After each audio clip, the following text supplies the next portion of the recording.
લાલો, શ્રી કૃષ્ણ સદા સહાયતે, અદ્ભુત મૂવી.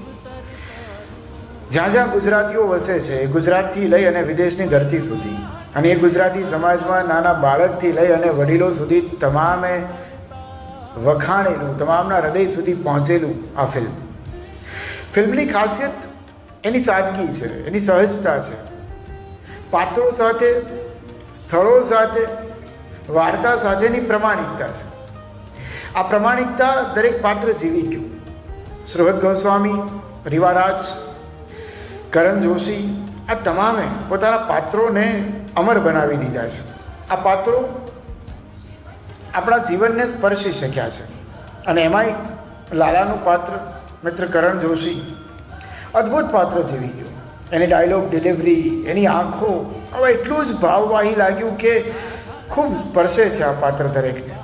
આજે કરણ જોશીનો જન્મદિવસ છે, તો મિત્ર તમને જન્મદિવસની અનેક અનેક શુભકામનાઓ. આમ તો જન્મદિવસની ગિફ્ટ તમને મળી ગઈ છે. સમગ્ર ગુજરાતે તમને અદ્ભુત ભેટ આપી છે આ ફિલ્મને સફળ બનાવીને, અને છતાં કૃષ્ણના ખૂબ આશીર્વાદ વરસે એવી શુભકામના. જય શ્રી કૃષ્ણ.